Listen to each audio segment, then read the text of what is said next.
Good morning. Good morning. Welcome to the Universalist Convocation and to the Unitarian Universalist Church, Unitarian Universalist of Mount Airy congregation, Unitarian Universalists of Mount Airy. My name is Bruce Pollock Johnson. I'm the moderator of this wonderful congregation. And I'd like to introduce Robert Stoller, who's the president of the Universalist Convocation, to give you a little idea about who they are and what we'll be doing today. Robert.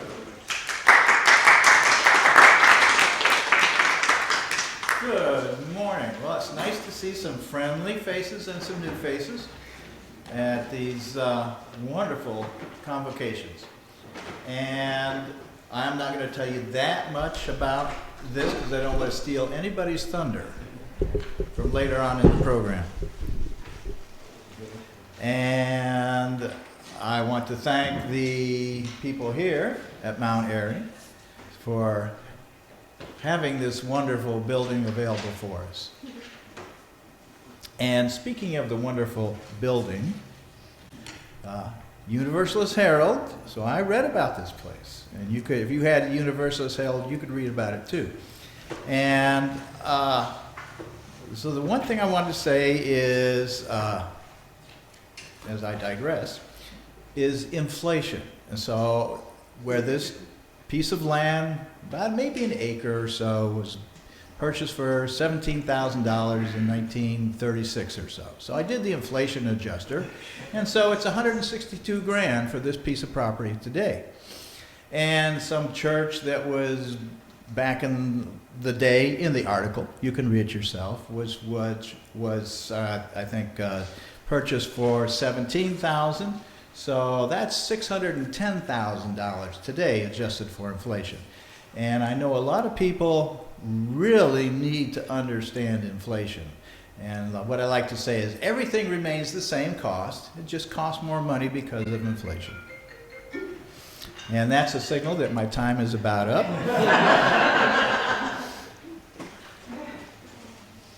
And I know that brevity is the beauty of public speaking. And I have a great moderator here to take over. But once again, welcome to the northern suburbs of Philadelphia. And I only got lost once coming here. Other people got lost much more than me. But it's a very interesting drive around this city and to see the architecture of the stone and brick buildings. Very amazing. I live in North Carolina, and wood is king there. Thank you. Terry, you there? I just got a call from SCI Phoenix, which is a prison, and one of our members, Terry Williams, coincidentally happens to be on the phone. Terry, do you want to say hi to the folks gathered here?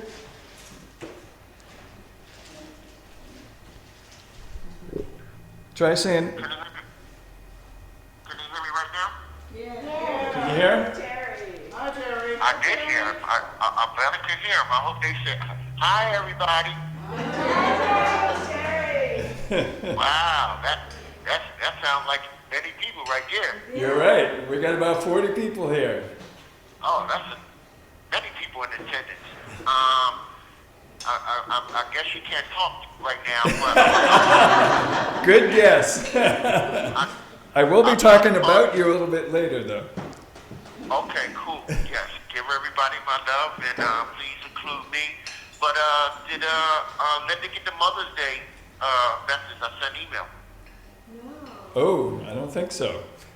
Okay, well, make sure she does. I sent it on Mother's Day. Surprise. All right. We'll so check. Make sure she knows she wasn't forgotten. Okay. Okay. She says thank you.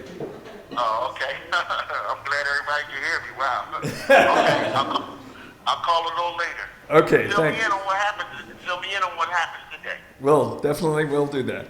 Bye-bye. Okay, talk to you soon. Love you. Bye-bye. Bruce? All right. Bruce? Yes. That was a first. Universalist Convocation since 1990, the first time we had a phone call Well, usually, I'm a teacher, I should know to turn my phone off, but I'm really glad I didn't, because we keep trying to arrange for Terry to call during our Justice Council meetings, and in the prison, you can't necessarily decide what time you get to make phone calls, and so it hasn't worked out. So anyway, we'll talk a little bit more about that later. And now, McKinley, do you want to give us a lead into the rest of the day? Hi, friends. Good to see some familiar faces out there and some new faces. Welcome to Mount Airy. I'm Reverend McKinley Sims. I use he, him pronouns. If you can't tell from my accent, I'm not originally from Philadelphia, but I got here as quick as I could, and we're welcoming you if this is your first time. Show of hands, who's first time in Philadelphia? Or have we all been here before? Oh.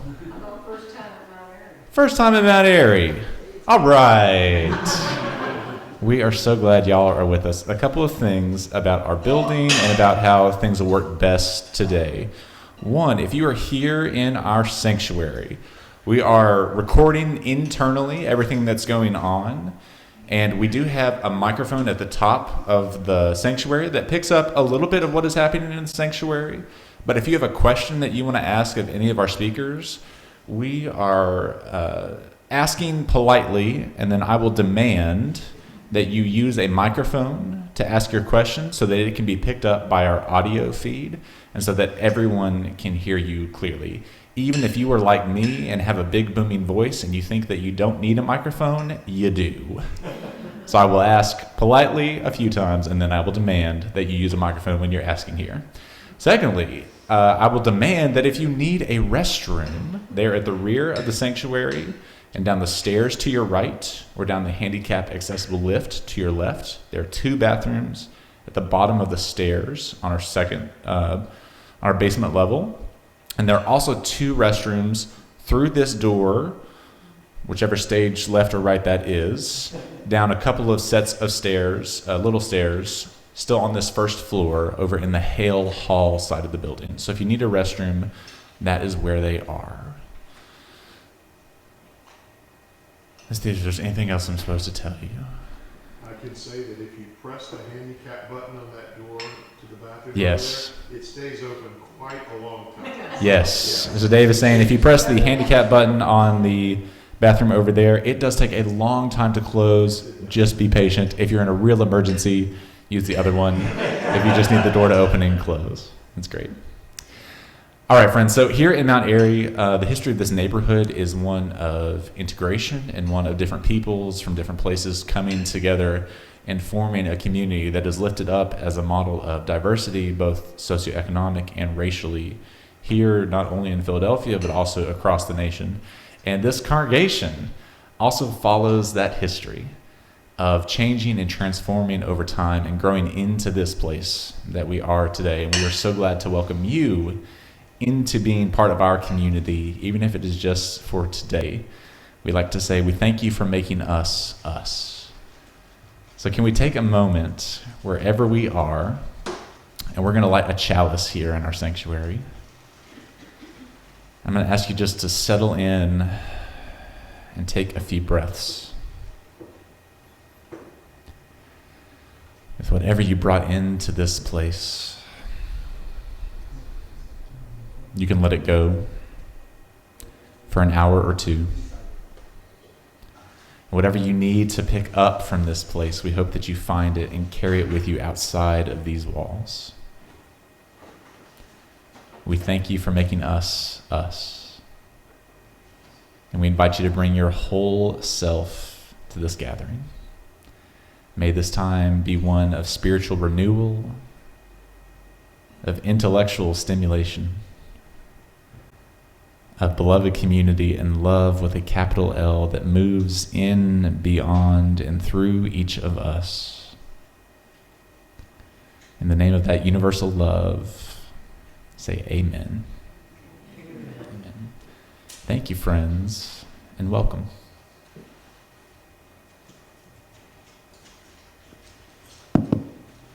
This microphone is also working, so for our friends, it is also working. It is working.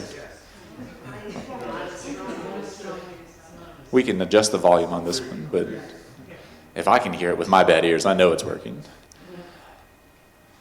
Are you introducing the first session, Bruce? Pardon? I can? Do you want to? Yeah, I just want to make sure this microphone works. Good. All right. If so the first workshop is about the history of this congregation, our first 200 years. And if the speakers, Harold, Tim, Fern, could maybe come up here so we save a little time in transitions. We're going to be speaking about different eras of the church's history. And we're going to start off with longtime member Harold Grote.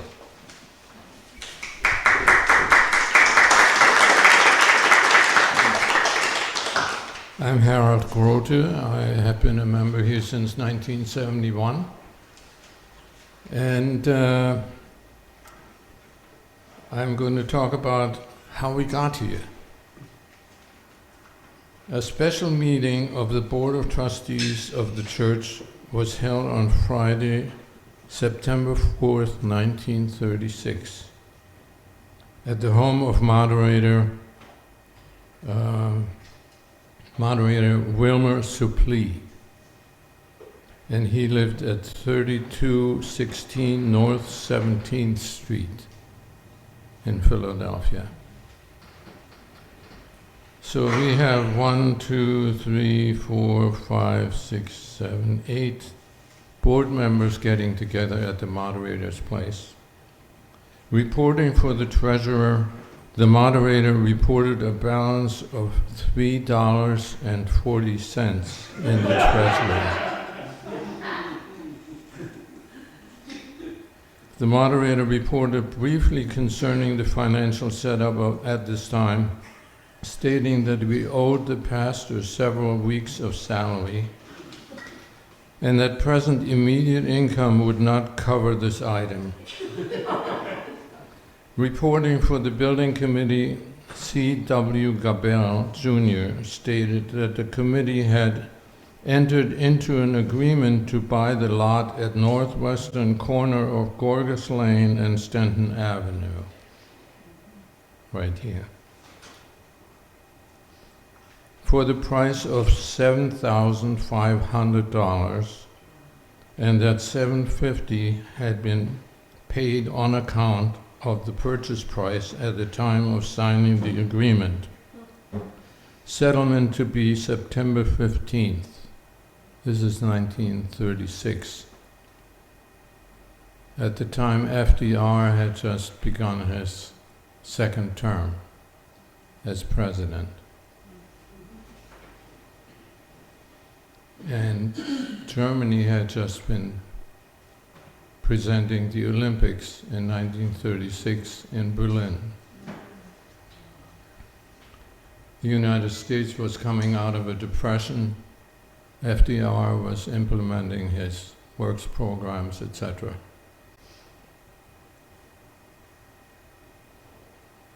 Also, at the request of the committee, the investment committee had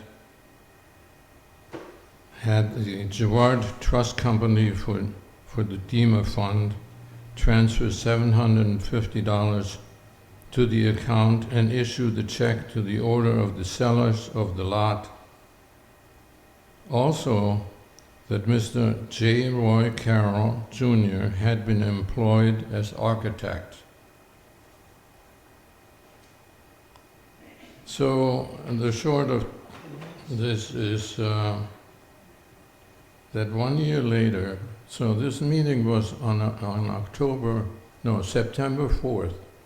On October 1937, which is 1 year later,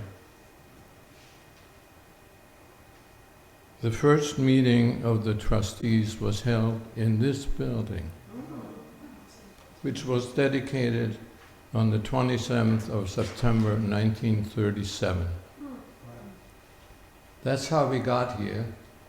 And at the time, this congregation was already 117 years old. It had started downtown with the first Universalist Church at 4th and Lombard They built a building at 4th and Lombard.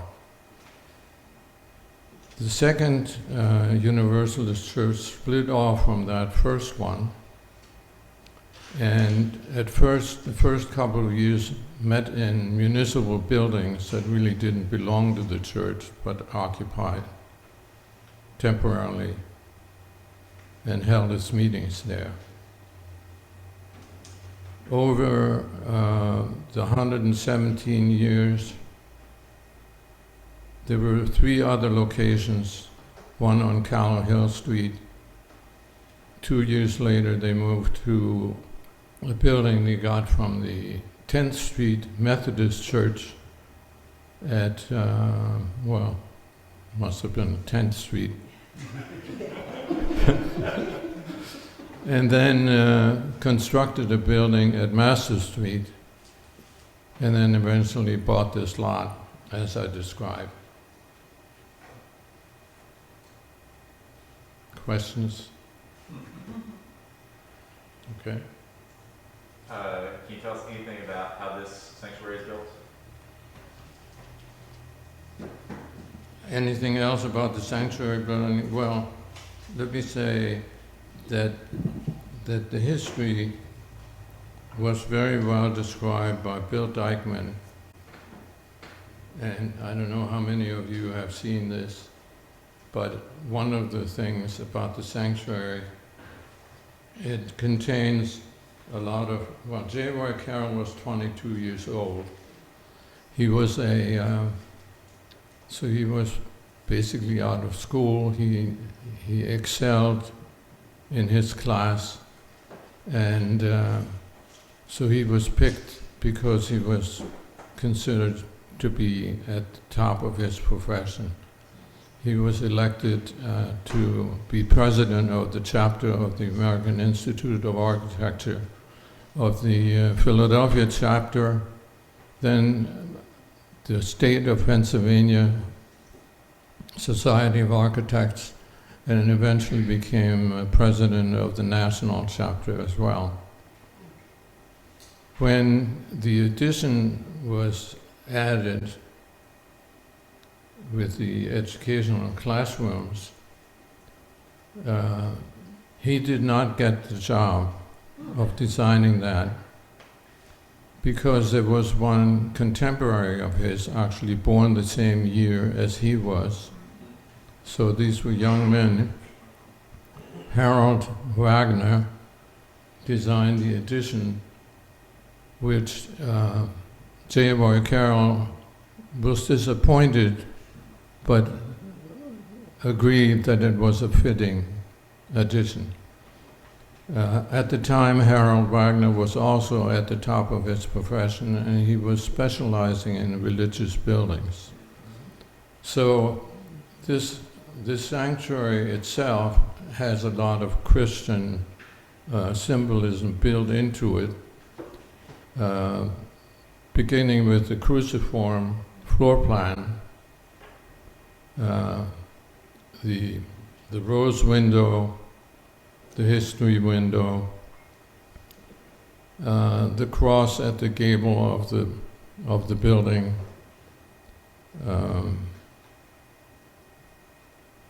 and of course, at the time, the congregation was quite Christian-based. Could you tell us about the stained glass window all the way down to Fellowship Hall? Yes. The building was constructed shortly after the Depression, so workmen were eager to work on the building, and in gratitude, they collected funds and donated funds themselves and have the Willard Studio design the workman's window, which is the first landing down the steps. And the dedication says, let each, we are all workmen together, let each take heed how he buildeth. Yes. I read downstairs, and then I forgot. What's the relationship between Reverend Abner Nealon and this congregation? Okay. Abner Nealon was a minister of First Church, and some of the members of First Church lived in the Northern Liberties, which at the time was the burbs. It was not part yet of the city of Philadelphia at that time. And so some of the congregants, with the encouragement of Abner Nealon, decided to form a new congregation which was called the Second Universalist Church of the Northern Liberties of the city of Philadelphia. And Abner Nealon was asked to serve both congregations for a time, which he did, even though they were quite some distance apart. At the time, there was basically a traffic jam, so to get to services at Lombard Street.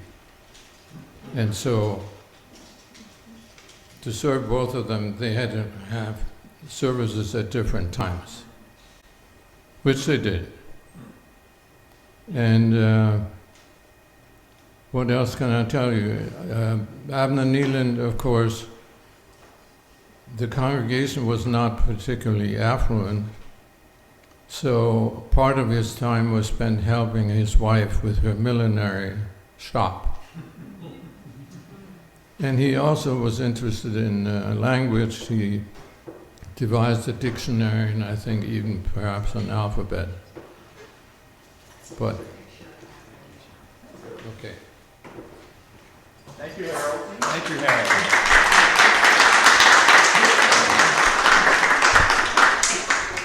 All right, for our next tranche of history, Tim Steyer is going to tell us about a little bit after the moving to this building.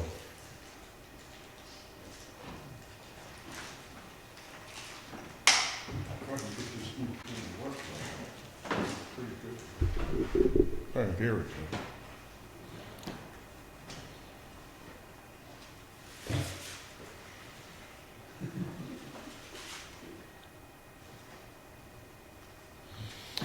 Good morning. Good morning. So my name is Tim Steyer. I first came to this church in 1983, and it took me about 4 years to figure stuff out before I decided to sign the book and become a member. So I became a member in 1987. My two daughters that are grown now grew up in this church. My wife and I, she didn't join until about 7 years ago, after coming with me since 1987. So I figured that one out. Sometimes it takes you a little while to make up their minds about things. So what I did is went back. I've been a moderator here for a number of years, served on a board. I'm currently a worship associate working with our minister, McKinley Sims. And I'm fortunate enough to have a sort of what I call a treasure trove of former reflections and readings that I've done. So when McKinley asked me to do this, I said, let's see. So I went in and I tend to keep things sort of organized in a Google Drive. And I went in and did a search about racial history, Unitarian Universalist Church of the Restoration. Lo and behold, some stuff come up. What I found is a reflection that I did on Sunday, February 14th, 2021, about this very same topic. So I figured what I did was change little things, updated it, and I'm not going to lie to you, I used AI to rephrase some stuff. And it's beautiful. Right? So here we go. In 1992, Restoration was one of only a dozen Unitarian Universalist congregations that were deemed to be multiracial. This is at a time when only 2% of all UUs were people of color. Barbara Ellerby, a member of the church at that time, questioned, "Surely there must be more than 3,000 African Americans to whom our faith can speak." Back in 2022, in my personal, hey, I got this wrong, but anyway. Back in 2021, in my personal archives, I came across an article from the March-April 1993 edition of The World that is called the UU World Today, written by Warren R. Ross. The article was in a section called Focus on Congregations, and it was about our church and our diversity. In the summers of 1992 and 1993, my family and I were part of a delegation from Restoration that attended a retreat at the Mountain UU retreat in North Carolina. There were at least a dozen of us, including Bob Throne, the minister at the time, and Marion Napper, the moderator. We joined UUs from Community Church in New York, All Souls Church in DC, and Chicago First UU Church to worship and discuss how we can hold our beloved faith accountable and act with integrity in its aspirations to become more multiracial. So this was written before we changed the name, so I still refer to it as Restoration. Restoration was then and still is a leader in the effort of Unitarian Universalism to be more diverse and inclusive in regards to racial justice. In 1992, I had been a member of the church for 4 years. I remember the congregation seemingly being more racially diverse than it is today. Our congregation was led by some strong black women, including moderators Marion Napper and Adrian Morrison. I also remember women of color like Pat DeBrady, who's here today. Where's Pat? There's Pat. Right. Pat DeBrady and Alice Murphy, who founded the single scene and who resisted efforts at that time by members of the single scenes to not to allow gay members. Susan Wiley, Herschel Gordon, who was one of the first African-American women to walk in these doors, and Arlene Lloyd. It was also the time when John Prakash was an intern minister at Restoration. In Ross's World article, he wrote about Helen Erkovitz and her husband, Chuck Erkovitz, who joined the interracial church in Mount Airy around 1967 when they first moved here. Helen said, "Our church membership was key to our decision. We liked that people in this church had stopped thinking about each other in terms of race and gender." Chuck added, "At one point, 3 of the top 3 church officers were women and 2 were black."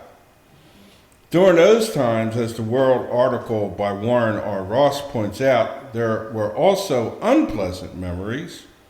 What church doesn't have them? One went back to the days of Rudy Gelsey as minister. When Rudy left the church, a search committee convened to find a replacement.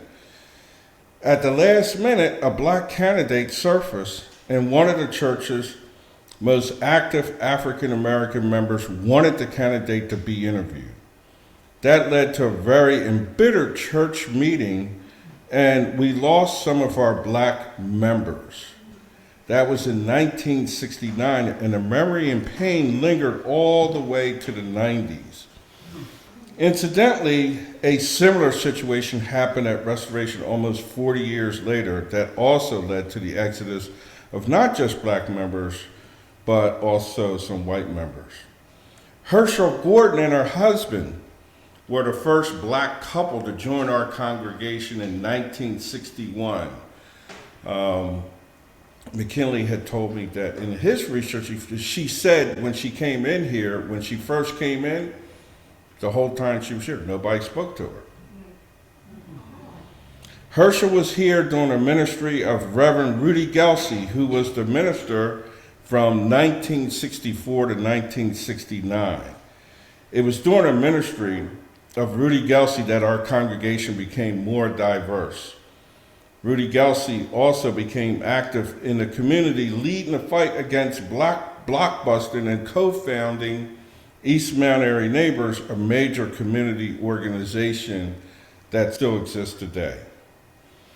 Reflecting on the past, I now realize that it was those black pioneers in a white denomination who paved the way for people like me and who began to make the dream of a beloved community in Mount Airy reality. I look back on those days of our church history in the 90s as days that established Restoration as an organization, as a congregation organization that was willing and brave enough to help lead Unitarian Universalism to a more multiracial and multicultural community and truly live up to its principles. Clearly, there were challenges along the way, as there still are, but as many have observed, we are willing and brave enough to move forward even with our sometimes messiness. We have a lot to give thanks for those pioneers back in the 60s and the 90s. I was part of the committee that worked year-long with Jackie James and Mel Hoover from the UUA back then. Most of all, I think about the women of color who were the true pioneers and with their love, guidance, and persistence. Let us give thanks to all of them, including Marion Napper, Pat DeBrady, Adrian Morrison, Arlene Lloyd, Lois Murphy, Herschel Gordon, Sandra Brown, Marilyn Dyson, Shirley Green, Lola Roden, Ione Vargas, my wife Darlene Steyer, Debbie True, and a few others. In closing, my hope for us is to continue to fulfill what our ancestors have dreamed for us, and that is to lead and go boldly in our work of creating that beloved community and to fully live our UU principles, especially the 8th principle, which was birthed here as we journey towards spiritual wholeness by working to build a diverse, multicultural, beloved community by our actions that accountably dismantle racism and other oppressions in ourselves and in our institutions. Thank you. Any questions?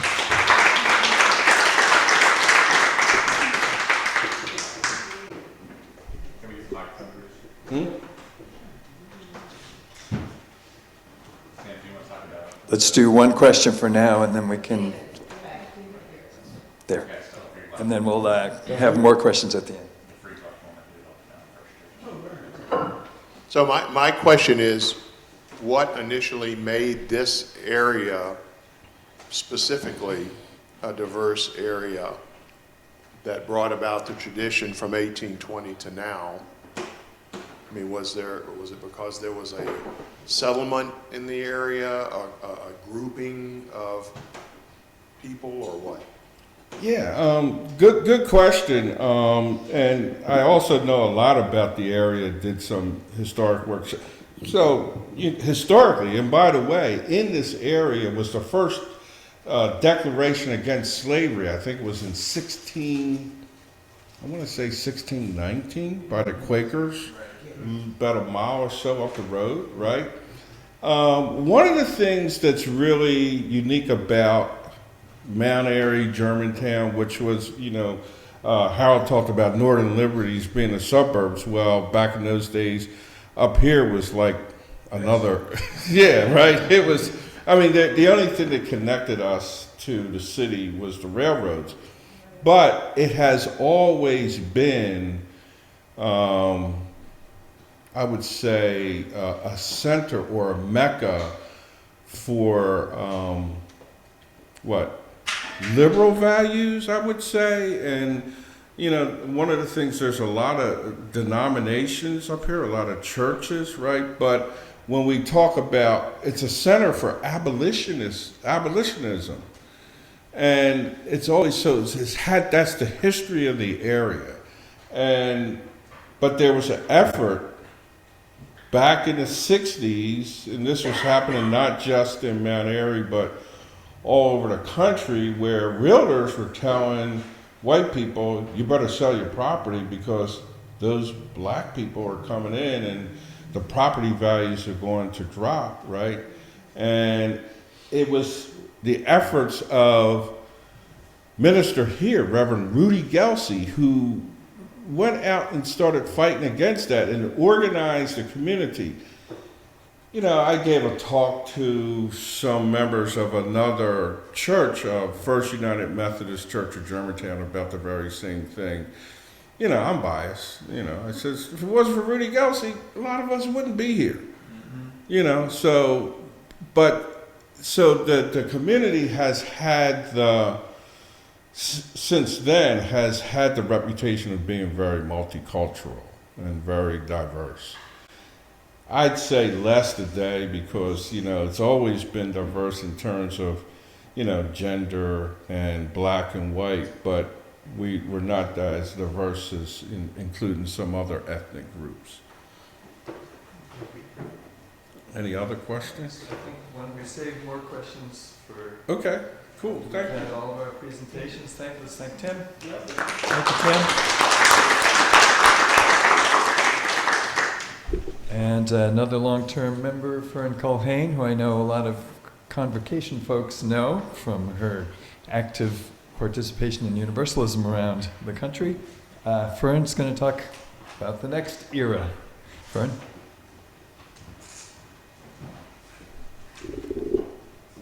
Good morning, everyone. So, how did I get here? 1988 is when I joined.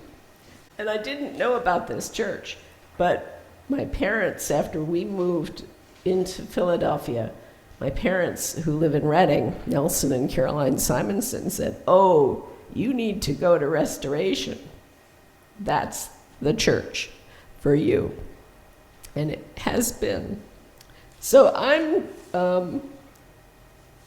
it was requested, I was invited to talk about the time from the end of our history book, 175 years, up to the present.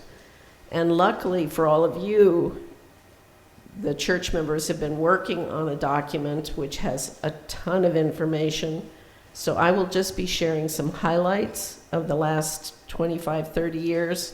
And I'm encouraging you, if you're interested, to pursue it further with our first edition of that history. I want to talk about 4 types of things. One is leadership in our community. I want to talk about accessibility issues, how we as individuals in a community are learning together, and also our outreach and connections to the wider community. In the booklet that I'm referencing, there is a publication, a list of all the ministers across our 200 years. And specifically, if you look at the most recent time, there have been 4 ministers that were settled and a number of interim ministers. There have been 12 moderators during that time. I want to just mention 2 ministers and 2 moderators. Liz McMaster was an interim minister who I believe really inspired and challenged us in her 1 year with us, asking us to look inward and say, why would anyone want to come to be in this community? What are you doing in the world? It's not enough that you make money to handle the building, but what are you doing? That was, I think, just really such a key piece of moving us along. She also acted on her values. She was the minister who refused to do marriages until gay people had that ability in the state of Pennsylvania. And that was another way of living her values. In addition, I would like to reference Kathy Ellis, who came to us in a time of major disruption, and she was the one that was the healer, who listened and brought, through her listening to us as individuals, she brought themes into our worship services which helped all of us. Through all of that, with all the moderators that come and go, I'd like to hold up 2 moderators, one of whom was up here just recently, Tim Steyer and Marilyn Dyson. In both cases, these individuals were like the rock, the foundation that allowed us to move through some troubling times. Okay, I always do this. This means it's Fern up here. So, on to other topics. Accessibility is an issue that I think we've made some really good headway. We still have some challenges with it, but back in the early days, it was around audio equipment. And when I came here, people were pretty proud of the audio setups that we had here. With Reverend Ellis, we added the large screen and the AV capability. We started live streaming services in 2014 under her guidance. And then we also tackled the exterior. Prior to 2005, if you had issues with steps, you could come into the Hale building, but you still had steps to come up, to come here, and you couldn't get downstairs. So the ramp was finally put in, the exterior sidewalk ramp in 2005. But still, if you needed to use a bathroom, you could come in here, but you'd have to go back out and go around to get to the bathrooms in the Hale building. So the chairlift was the next big step forward. And that ended, we finished that in 2015. And then more recently, with the COVID period and the time that the sanctuary and the building were closed, we were able to modify one of the bathrooms to be fully ADA accommodations. And as I meant to warn you, David, and I'm sorry, the ADA bathroom, you push the handle, the button to open the door, but it needs to be very slow because you're moving in with a wheelchair, and then it moves to close very, very slowly. So that was a shocker to some of us. Kind of needed to use the bathroom, and the door wouldn't close.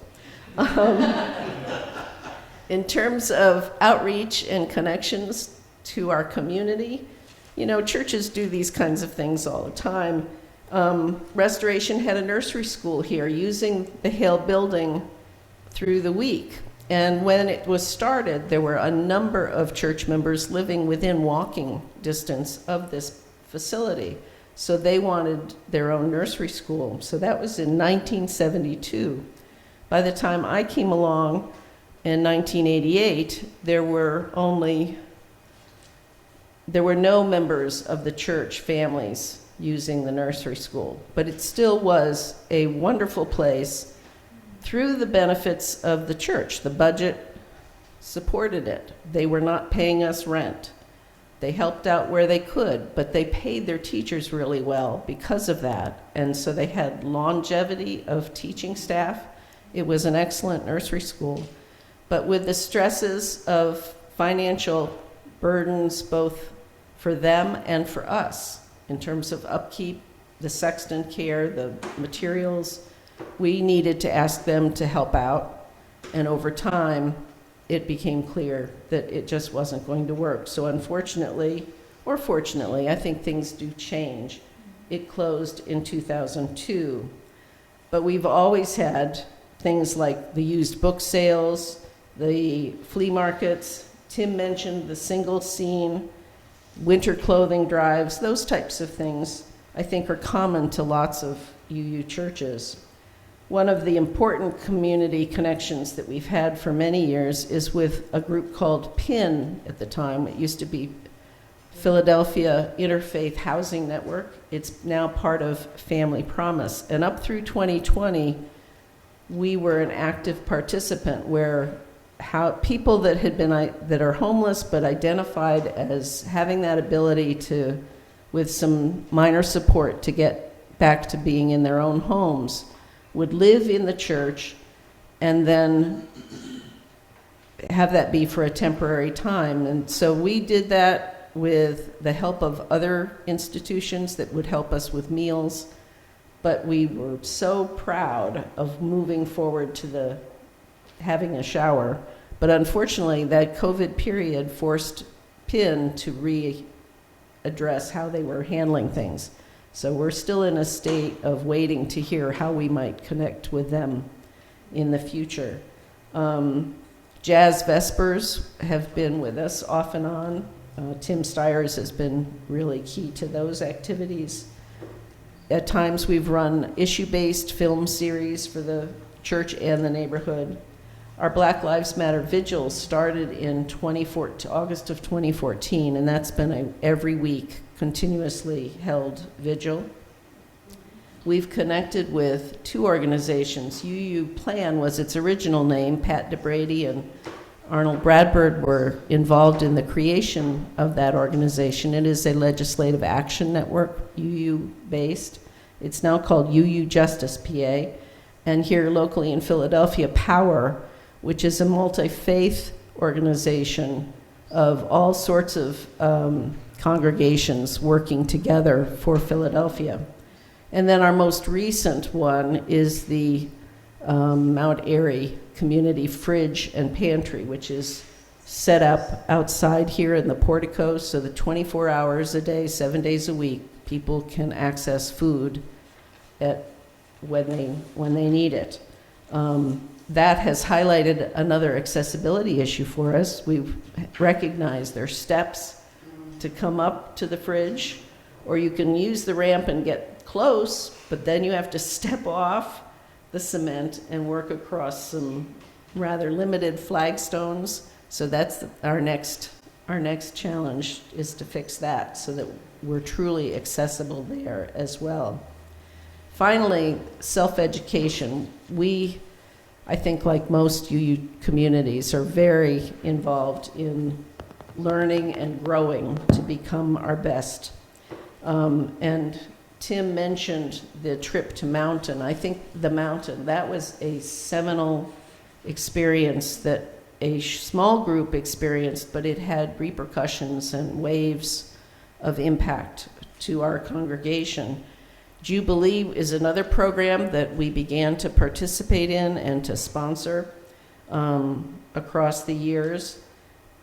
Then in 2007, Building the World We Dream About was actually being field tested, and I think we were even in the field testing point with that. We did this with the Unitarian Society of Germantown. We also had ADORE, which is the Dialogue on Race and Ethnicity program, and UU Cares, the Unitarian Universalists for Continuing Anti-Racism Education and Support. In 2015, Reverend Ellis brought us into Beloved Conversations, another program from Meadville Lombard. Concurrently and prior to some of these things was the welcoming congregation work that we did here. And most recently, we returned to that with the trans inclusion workshops, which were very well received, and actually we were being requested within the congregation to do more, do it again for others.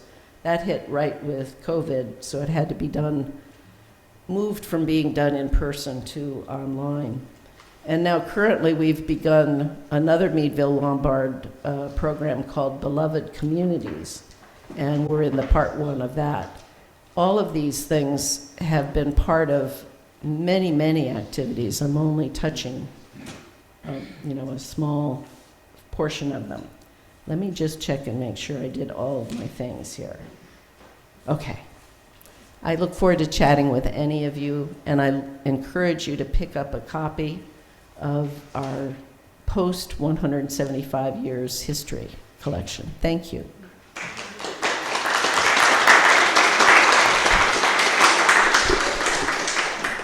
Thank you, Fern. So I'm going to give a little bit of just the last recent years and things we've been doing and some idea of where we're headed in the future. We'll get to you after Sandy. This will overlap a little bit with what Fern said, but in 2013, partly in connection with the Journey Toward Wholeness and Jubilee programs that Fern talked about, I was working with Paula Cole-Jones, who is a consultant for the district, and basically realized that even though one could say that the first principle and other principles kind of implied the importance of working against racism, especially systemic racism, that didn't mean that everyone had the awareness of the importance of trying to work against systemic racism. So Paula and I and a group of people from this congregation in Germantown, Paula and I wrote the draft of the eighth principle, and that wider post-Jubilee group reworked it to become even more complete. We immediately brought it to the congregation here to see if they wanted to adopt it. At the time, we decided not to adopt it as a principle, but since it was very much a part of our history, as you've heard, we did work the wording of the eighth principle into our congregational covenant. And so we added that in 2014. So we would, looking at Carol and going to Murray Grove, I would sit at a table with information about the eighth principle, and one or two people might drop by, but it wasn't very widely aware. Then in 2017, the president of the UUA resigned, and there was a major crisis in the denomination. And at that point, we got together as a congregation and said, okay, it's time to adopt this as a principle and recommend it for other congregations. So we were the first congregation to do that. There are now about 235 congregations out of the 1,000, roughly, in the country that have adopted it. Fern mentioned the vigils that happened starting in 2014, where we were kind of doing a lot of work in educating ourselves on Black history. One of our members, Wayne Boyd, did great contribution to that effort. We then continued, you've met Terry Williams. It turned out that Terry found out about Unitarianism, said, does anyone know someone who could tell me more about it? I started writing to him, and he wanted to join this congregation as a high school football player. He used to have snacks on the lawn of this congregation, coincidentally, and so he remembered it, and we had a special meeting, because the main requirement of joining this church is to sign the membership book in person, and he wasn't able to do that because he was, at the time, on death row.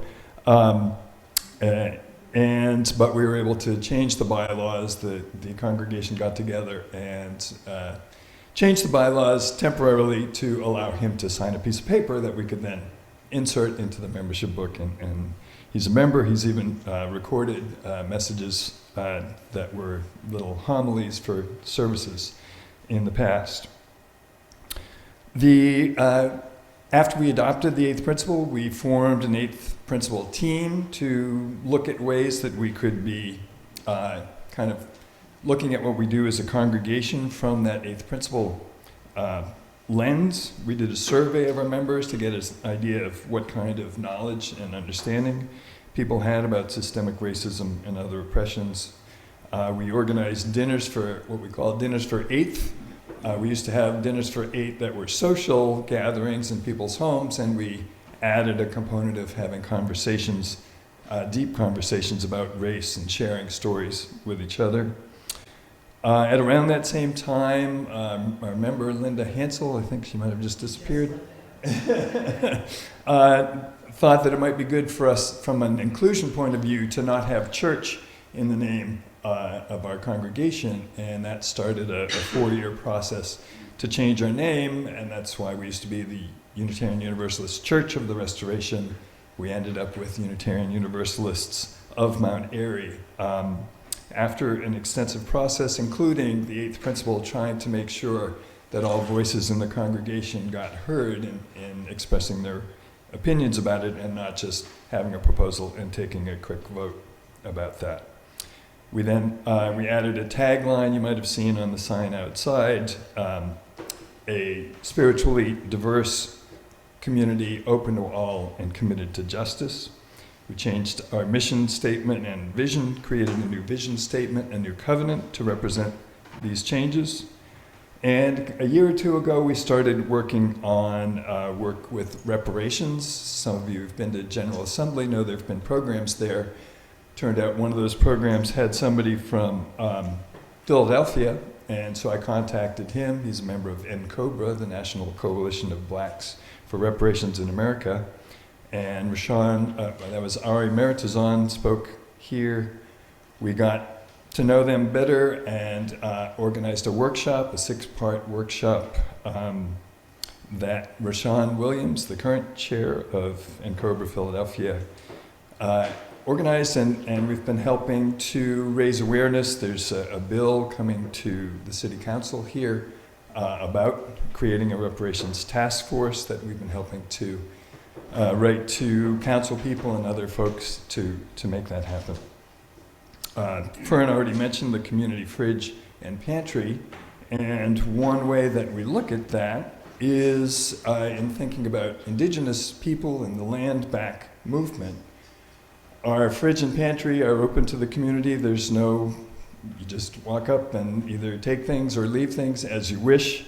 And so we see that as kind of part of the use of our land is kind of in the spirit of the way that Native Americans have thought about how resources should be there to share with each other and not owned by an entity like a church.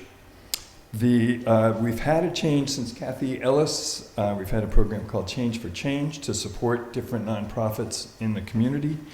And Tim Steyer had the idea that maybe it's now time, instead of a different organization every month, maybe we could concentrate our resources and look for a community partner in the neighborhood, preferably led by people of color, that we could maybe be more effective and give more substantial resources to and actually make a difference. And we're currently in the process of discernment of what group might be the most appropriate for that.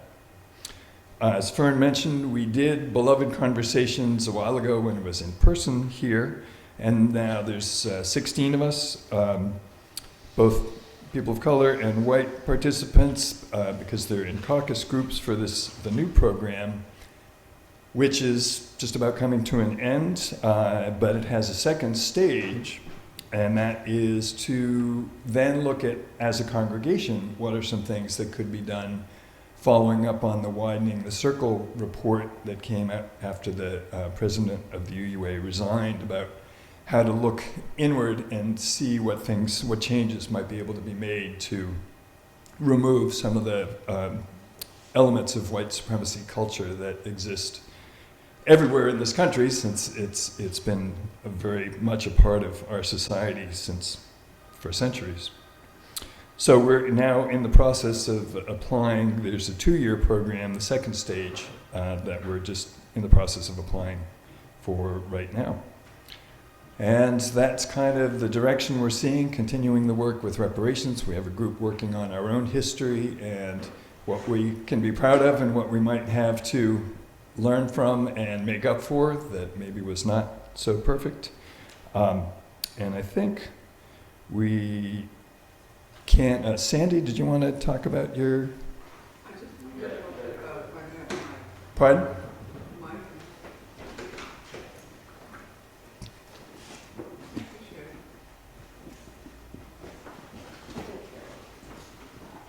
I don't know whether this is for you, Bruce, or for Fern, but one of the things that inspired me, I'm Sandy Fulton, by the way. I'm a member of this congregation since 1997.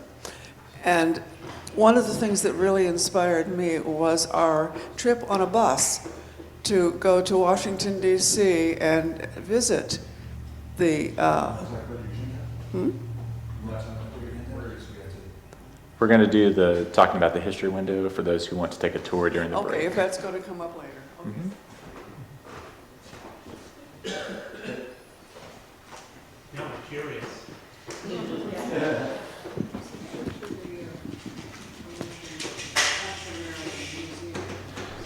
Does anybody have any questions for any of our speakers who are here or who have said anything?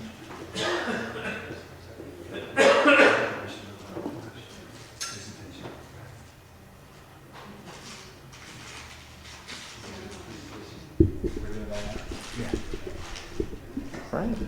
Jay, we have a special surprise that's not on your schedule, and if we have a little more time after this, we can get to some more questions. But Jay Kiskell, treasurer, I believe, of the convocation, is going to tell us about that. Thank you very much. I'm going to ask the members of the executive committee, Robert Stoller, our president, and Helen Borland, our treasurer, to come up.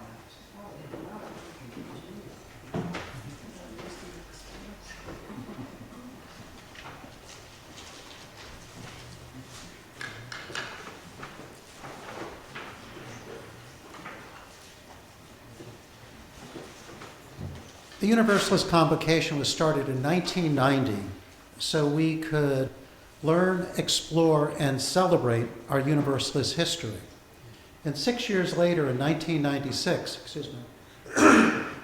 one of our former presidents and founding member, Justin LaPointe, said, we ought to make a special effort to recognize those who live the Universalist spirit.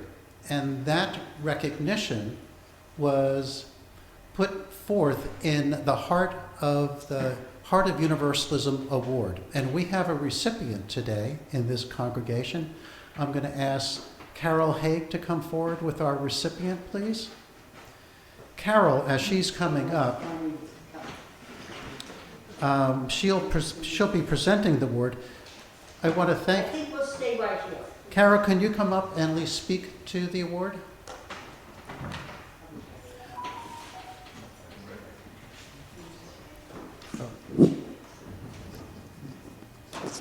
I want to say I'd give Carol a hug right in front of you all, but I would embarrass myself with how much love I would share with her. She left a family event, drove through the rain from Princeton, New Jersey to be here today, right now. So I want to thank Carol for doing that, and I'm going to ask her to read out the award, and then we'll name the recipient and present the award. Actually, I'm going to read the recipient. The Heart of Universalism Award honors Arnold Bradford. Brad and his dear wife, Julia, have been lifelong devoted Universalists. Members of the Unitarian Universalist Church of the Restoration in Philadelphia, now Unitarian Universalists of Mount Airy. Brad was a very successful businessman, but made time to serve his faith. Brad served as a trustee of the Unitarian Universalist Service Committee, the former Joseph Priestley District, the Unitarian Universalist Pennsylvania Legislative Action Network, and is a member of the UUA President's Council. Brad and Julie have been active participants in the struggle for social justice in general and racial equity in particular. Brad was financial advisor for the Pennsylvania Universalist Convention for many years and supervised the management and dispersal of those funds to benefit the Universalist churches in Pennsylvania and Universalist efforts elsewhere, including Murray Grove Retreat Center. Brad has been generous financially as well with his time. He and Julie have supported the He has been generous financially as well as with his time. He and Julie have supported the UU House, Murray Grove, the Martha and Waitzel Sharp Society of the UU Service Committee, and funded 2 Bradford Scholarships for Excellence at the Meadville Lombard Theological School. When Black Lives UU was being launched, Brad and Julie donated $1 million as matching challenge funds to the UUA's Promise and Practice campaign for Black Lives Unitarian Universalists. Brad is a mentor to many UUs and lives a life that demonstrates his values. He motivates others to do the same. Brad is a mentor to many UUs and lives a life that demonstrates his values. He motivates others to do the same. I think I just said that again. Brad is the living embodiment of Universalist love and service. For truly embodying the power of love and the spirit of Unitarian Universalism, we present you, Brad, this day with the Heart of Universalism Award, with our gratitude and our love. And cheers.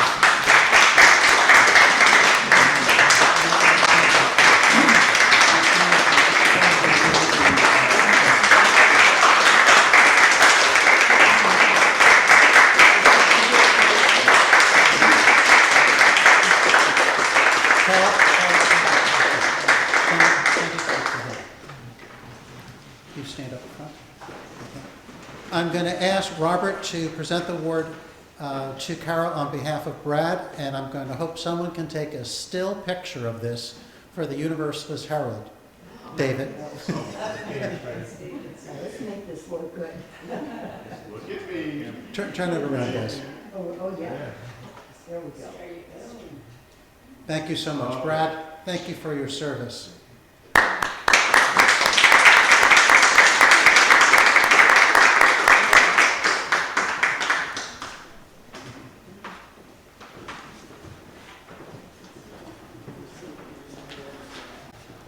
All right, friends, I think we're about ready for a break.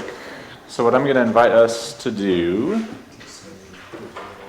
is, if during the break, we will have some fellowship time and social time downstairs in the basement, what we call Fellowship Hall. So if you're wanting to talk and chat and greet with people, please head down there. If you're wanting to hear more about the Universalist History Stained Glass Window over here in this transept, I invite you to come with Sandy Fulton, who's here in lovely green, and she's going to give a little tour, and I think has maybe a game if you want to play to learn more about the Universalist History Window. I think we're going to not have a game, but we're Not a game, good. going to have to pass out these to everyone. Great. So if you're interested in the Universalist History Window, I'm going to invite you to come over to this transept. So I'm going to help us transition here, and I just want to say a couple things, and then I'm going to invite us to sing, actually, because my energy is kind of flagging with the rain, and before we go into break, I'm going to pump you up with some energy, like giving my child sugar before I turn him loose to his grandmother. No, not go down in peace. So a couple things. Let me take my baseball cap off metaphorically and put on my pastor hat. You've heard 200 years of history of this congregation condensed into 45 minutes, which is very impressive. And what we wanted to lift up was the notion that the congregation has this extensive history, and it is one that is full of change, and change is hard, but change is what happens. So you heard a lot about name changes from the congregation, from the Second Independent Church of Christ, commonly called Universalist, in the Northern Liberty section of the city of Philadelphia, to UU Mount Airy. You heard about the name changes that happened within the UUA from the different social justice organizations. And you've heard about the changes from within the congregation as we've moved from what was once an entirely white congregation to a multiracial congregation. And what we wanted to lift up and present as part of our history is that those changes didn't just happen emergently, that there was some intention behind these things, and it was intentional actions by the people that we have named, the people that Tim lifted up, the people that Fern have mentioned, the work of people like Bruce, that helps make this congregation who it is and what it is, that it does not just happen automatically. And a lot of times in progressive liberal circles, we kind of hope that things will just get better automatically because we listen to NPR and we buy our Priuses. A lot of thoughts and prayers. And while there's a place for those things, it is also people who make up congregations who decide to be love at work in the world that make these things happen. And that's really important to remember, especially when we bring a congregation like this that seeks to be multiracial, multicultural, that does not just happen automatically. That it takes time and commitment, and it takes seeing people's identities for who they are and not just glossing over people and saying there's only one race, the human race. It takes intentional work to see people for who they are, to really build beloved community. That is not just about seeing people for what their race or gender or ethnicity is, but it is about honoring that and making space in our place, making space at our table, making us us, right? So I'm going to invite us to sing a song. It's a story about, it comes from a story from the Christian tradition of people of different ethnicities who were brought together in a blended family, and they fall in love, and they are threatened to be split up due to the conditions in their homeland. And an older woman says to the younger woman, "You have your whole life to live. You don't need to be with me. Don't stick around. Go." And the younger woman looks at an older woman of a different ethnicity and decides to make an intentional commitment to build this community. And she says, "No. Where you go, I will go. Where you lie, I will lie. Your people will be my people, and your God, my God." When I think of what we try to do here at UU Mount Airy, it is that. It is not just inviting people in and then expecting them to change to be us. Right? It is inviting people in and know that we are changed by them. That your people are my people now. Where you go, I will go. So if you know this song and you want to sing along, we're just going to sing it through a couple of times and then we're going to break. Right?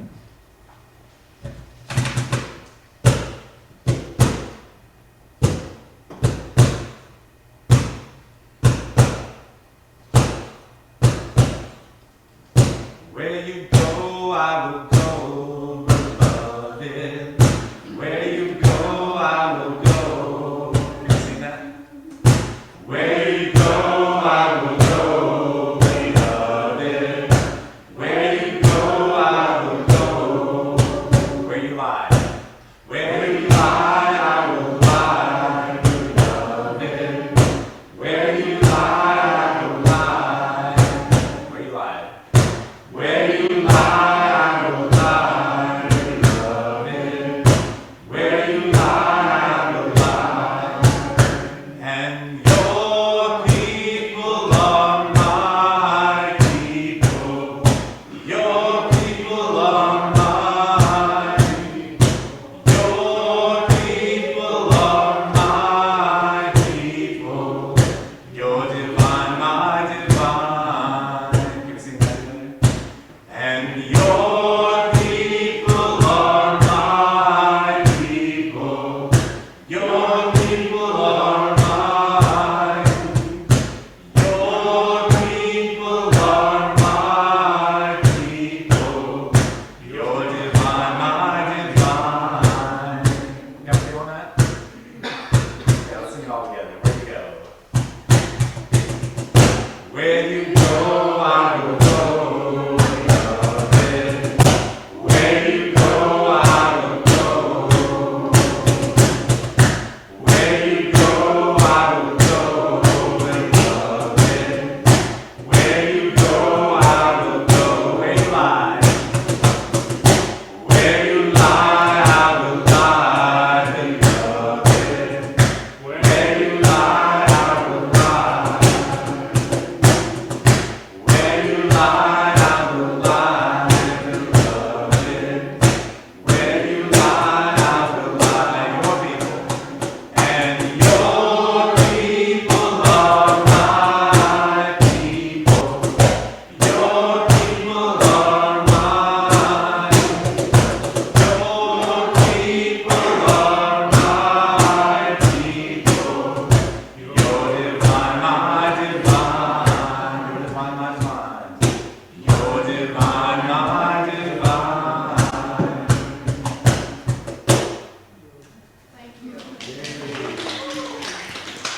Thank you, friends. We'll see you back here in 15 minutes. Just got a report, I think it's a blue car with North Carolina plates that the car is running. If anyone knows anything about it here, I don't know if it's someone for the pantry, but if pardon? Thank you. We're going to come back here in about 10 minutes or so for Dan to give his talk, so do what you need for biological needs, get some snacks downstairs, and we'll come back up here about 11 o'clock. And if you'd like to see the Universalist window, Sandy's going to point out some things over there.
job at working